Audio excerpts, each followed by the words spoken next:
My grandmother had a heart attack on a Tuesday afternoon. I called my father and begged him to come. He said I was closer and I should handle it. So I sat in that hospital alone for 7 hours. Late that night, they let me into her room. She opened her eyes, looked at me, and said the same 3 words she had said every time I came through her front door for 20 years. Again, you came. A little while later, she was gone. At her memorial, my father sat in the front row like he had been there all along. Then the family lawyer read her last note, and everything changed. My name is Addison. I work in document preservation.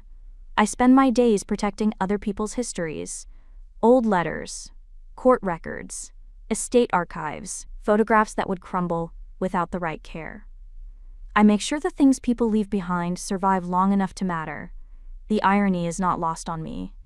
I spent my career protecting legacies while my own family treated mine like it did not exist. I need to tell you about my grandmother before I tell you what she left me. Because the house is not the story, she is.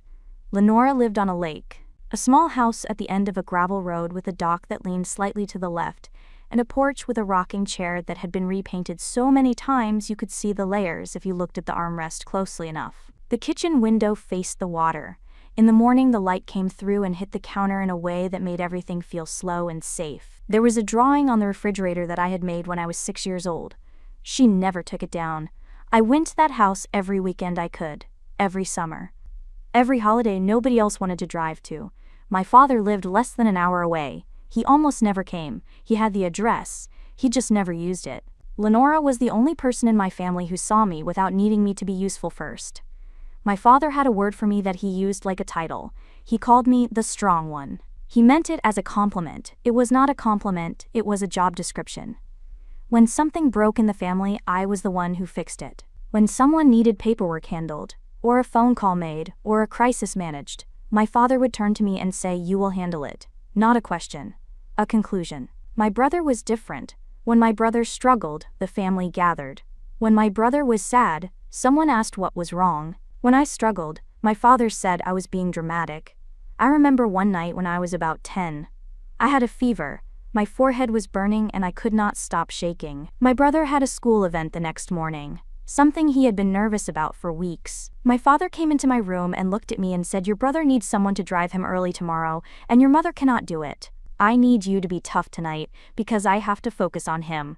He handed me a glass of water, turned off the light, and closed the door. I lay there in the dark with my teeth chattering and I thought, this is what strong means. It means nobody comes back to check.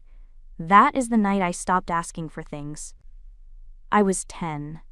Lenora was the one who taught me that being needed and being loved were not the same thing. She knew which foods I did not like without me telling her. She knew when I was upset even when I was smiling.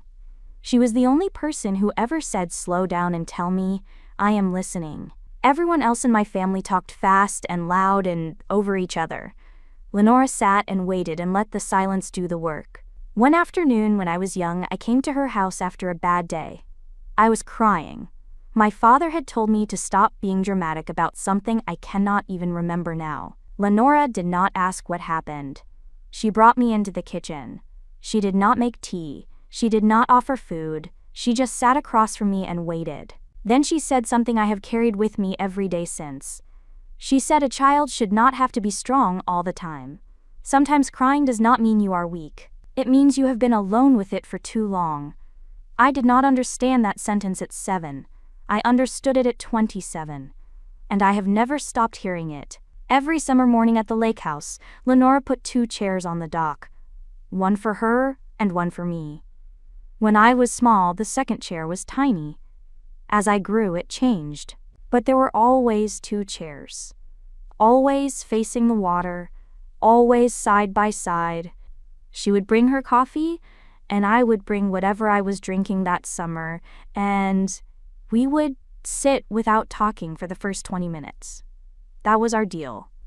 20 minutes of nothing, just water and birds and the sound of the dock creaking under us. Then she would say, "Okay, tell me something." And I would. Nobody else in my life has ever given me 20 minutes of silence and then asked me to speak. Everyone else filled the silence before I could. She hummed in the kitchen every morning. the same melody.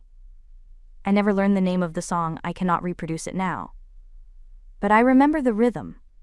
I feel it sometimes in my wrists when I am filing documents at work. This low, steady pulse that belongs to a kitchen I am not standing in anymore.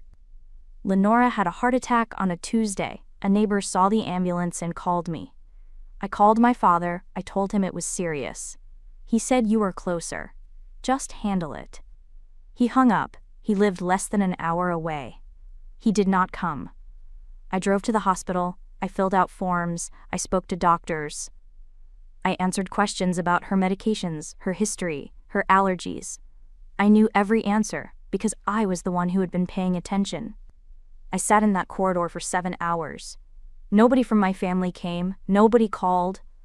Late that night, a nurse said I could see her. Lenora looked smaller than the woman who sat on the dock with me every summer. I sat beside her, I held her hand. She opened her eyes, she looked at me. And she said it the same way she had said it every weekend for 20 years, when I walked through her front door. "Again you came," 3 words. But this time they carried every visit, every summer, every 20 minutes of silence on the dock, every time I showed up when nobody else did. Like she always knew I would. Like she was never surprised, just grateful. She closed her eyes, she did not open them again. I called my father, I told him Lenora was gone. His first question was, what did the doctor say about the arrangements? Not how are you? Not I am sorry I was not there. Arrangements. The memorial was held at a church near the lake. My father arrived early. He wore a dark suit. He shook hands at the door. He stood in the front of the room and accepted condolences from people who did not know he had not visited his own mother in months. He sat in the front row. He held my mother's hand. He looked like a man in grief. He looked like the lead in someone else's story. I sat in the back, behind cousins I barely knew, behind neighbors who had seen Lenora more often than her own son had. I sat there and I watched my father perform a loss he had not earned. After the service, the family lawyer asked us to stay. He was an older man who had known Lenora for years. He opened a folder. He said the estate was simple. 1 property. 1 beneficiary. He read the note Lenora had written. I leave the lake house to my granddaughter Addison. She came. Every weekend. Every summer. Every time it mattered. The others had the address. They just never used it. The room changed. My father's posture went rigid. My brother looked at the floor. My mother looked at my father the way she always did when something unexpected happened, waiting for him to set the tone so she could match it. My father looked at the lawyer. Then he looked at me, and in his eyes I saw something I had never seen before. Not anger, not sadness, something underneath both of those. The look of a man who had just been described in a single sentence by his own mother, and the sentence was accurate and devastating, and written in ink that could not be erased. She came. They did not. He stood up. His jaw was tight. His hands were flat on the table. I could see him deciding what to say, calculating which version of this moment he could control. But Lenora had already written the only version that mattered. And for the first time in my life, the narrative was not his to hold. My father caught me in the hallway before I reached the door. He did not wait for privacy. He did not lower his voice. He said his mother was not in her right mind when she wrote that. He said the will was emotional and irrational. He said no reasonable person would leave a property to a grandchild over her own son. He said he would be speaking to his own lawyer. I looked at him. I said Lenora's capacity had been documented before she signed anything. Her attorney confirmed the will, it was notarized and witnessed, everything was on file. He stopped. Not because he accepted it, because it was the first time I had answered him with facts instead of silence. He was not used to that version of me. He recovered fast. He leaned in and said, "This is not about paper, this is about family. And in this family we handle things together." I said, "We do not handle things together. You handle things by telling me to handle them, and I handle them alone. That has been the arrangement my entire life." He stared at me. I walked past him and out the door. Over the next 2 weeks my father did not call me. He called everyone else. He called his cousins. He called Lenora's old neighbors. He called family friends who had known my grandmother for decades. He told them all the same thing. He said his mother had been confused in her final months. He said I had spent too much time with her and influenced her decisions. He said the will did not reflect her true wishes. He was not fighting for the house. He was fighting for the story. Because in my family, the person who controls the story controls everything. And my father had been the narrator my entire life. People started looking at me differently. A cousin I had not spoken to in years sent a message saying she heard I had been pressuring Lenora. An old family friend left a voicemail saying she hoped I would do the right thing. The version my father was building traveled fast because it was simple, and it confirmed what people wanted to believe. That a quiet old woman had been taken advantage of by a granddaughter who visited too often. Visited too often, that was the accusation. That I showed up too much. In a family where nobody showed up at all, my presence was the thing they found suspicious. My brother sent me a text. He said, "Dad is really hurt." I stared at that message for a long time. Then I wrote back. I said I was hurt too. For years, nobody sent a text about that. He did not reply. I drove to the lake house on a Saturday morning. First time without Lenora. I sat in the car for a few minutes before going in. The key was under the same rock it had always been under. She never moved it. She said if someone needs to get in, they should be able to. I opened the door, and the smell hit me first. Her soap. The wood.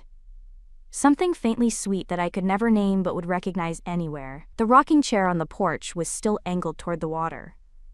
The kitchen counter still had a ring from her coffee mug. The drawing I made at 6 was still on the refrigerator, held by the same magnet. Lenora's glasses were on the side table next to her chair. There was a half-finished cup of tea on the kitchen counter. She had been here recently. The house was holding its breath. I walked through every room. I touched the walls. I opened the closets.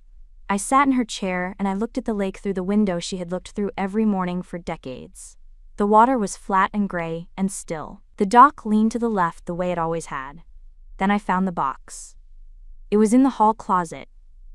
A shoebox. Old. The corners soft.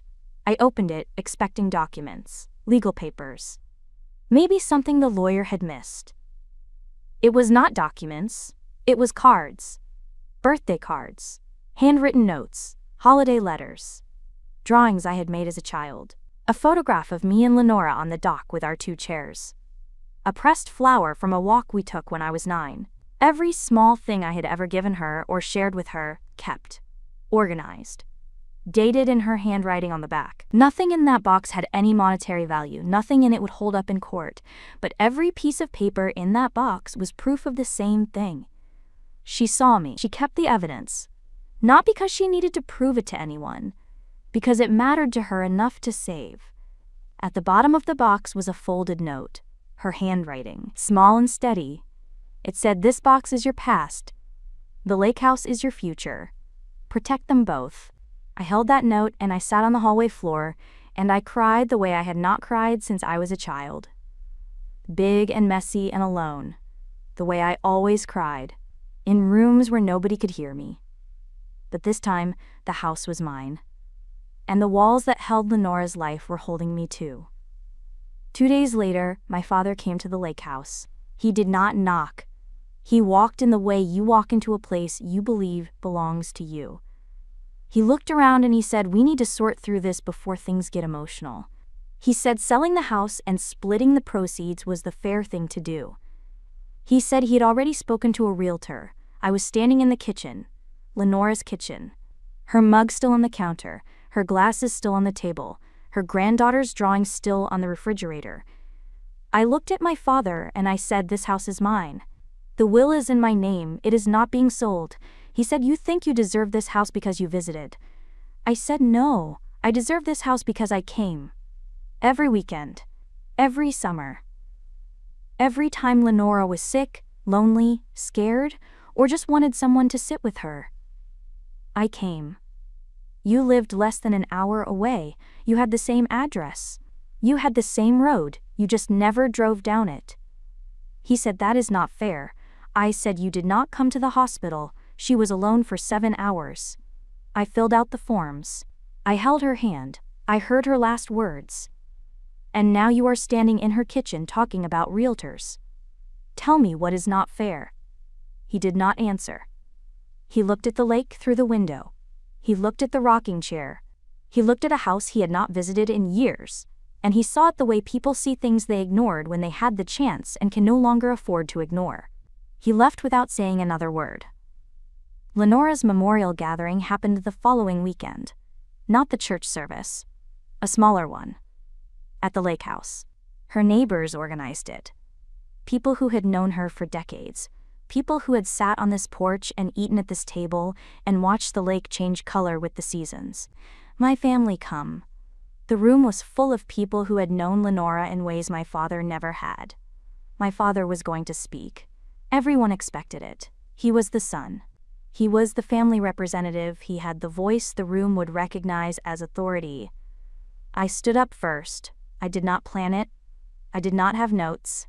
I just stood up and the room turned toward me, and I started talking before I could stop myself. I said, "I want to tell you about her kitchen." Then I stopped because my voice broke. I waited. The room waited with me. I said her kitchen had this window that faced the water, and in the mornings the light came through and everything felt safe. I said she hummed a song every morning, and I never learned the name of it, but I would know it anywhere. I stopped again. I looked at the floor. Then I said she used to put 2 chairs on the dock, one for her and one for me.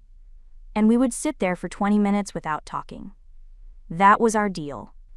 And when the 20 minutes were over, she would say, "Okay, tell me something." And I would. I said she never interrupted. She never said toughen up or stop being dramatic. She just listened. I took a breath. I said, "Some people love you because you are strong. Some people use you because you are strong." And then I looked at the room and I said my grandmother was the only person who knew the difference. The room went quiet. My father was sitting in the front row, his prepared remarks in his hand. For the first time in his life, the room was not waiting for his version. I walked outside after. I stood on the porch. The lake was dark. The air smelled like rain. A woman came out behind me, Lenora's neighbor from across the water. She had been coming to this house longer than I had been alive. She stood next to me and said, "Lenora talked about you. Every week. Until the very end." She said Lenora used to say, "One day I will put 2 coffee cups on that dock instead of 1 cup and 1 juice box." She said she was glad that day came. I looked at the dock. 2 chairs. Still there. One for her, one for me. Except now, one of them was empty. And the other one was mine. After the gathering, the calls from relatives stopped. Not all at once, but steadily, like a tide pulling back. The people who had heard my father's version first now had mine. And mine did not need volume or repetition. It just needed the truth. Lenora's neighbors confirmed what I said. Her doctor confirmed her competency. Her lawyer confirmed the will. And the people who had known Lenora longest, the ones who had sat on that porch and watched the seasons change with her, they knew who came and who did not. They had always known. They just had not been asked until now. My father went to a lawyer.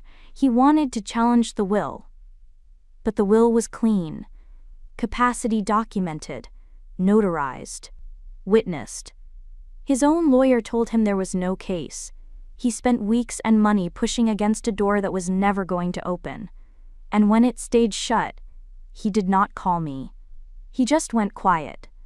Not the quiet of a man choosing not to speak, the quiet of a man who had run out of things to say. I moved into the lake house at the end of the month. I did not bring much.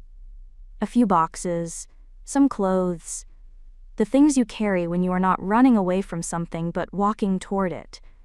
The house was already full. Lenora's furniture. Lenora's dishes. Lenora's smell in the curtains and the rugs, and the wood of the walls. I did not redecorate. I did not rearrange. I put her glasses on the windowsill where the morning light hit them. I put the card box on the bookshelf next to her cookbooks. I sat in the rocking chair and I pulled her blanket over my legs and I looked at the lake and I let the house hold me the way she used to. The first morning I made coffee and walked to the dock. I put 2 chairs out the way she always had. I sat in mine, the other one was empty, the water was still. The birds were the same birds.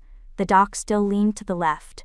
Everything was exactly as it had been except the person who made it all matter was gone. I sat there for 20 minutes. In silence. Ordeal. Then I said out loud to no one and everyone, "Okay, tell me something." And the lake said nothing back. But I stayed. Because staying was the point. It had always been the point. The first few weeks were strange. Not lonely exactly. Something else. I kept hearing sounds that were not there. The kettle she used to put on. The creak of her chair. The hum of that song I could never name. I would walk into the kitchen expecting to see her, and the counter would be empty and the light would be the same, and I would stand there for a moment holding the weight of a room that was full of her and empty of her at the same time. There are mornings I still check my phone expecting my father to call with a crisis for me to solve. The crisis does not come. And the quiet that follows is not peace yet. It is just the absence of noise. I am learning the difference. I started doing things Lenora used to do. Not because I decided to. Because the house taught me. I started making coffee before sunrise because that is when the light on the lake is the softest, and Lenora always said the best hour of the day is the one nobody else is awake for. I started sitting on the porch after dinner with the blanket over my legs and the sound of the water doing what water does. I started humming without realizing it. One evening I caught myself doing it and I stopped. Then I started again. Because the kitchen should not be silent. She would not have wanted that. I found a small garden behind the house that I had never noticed as a child.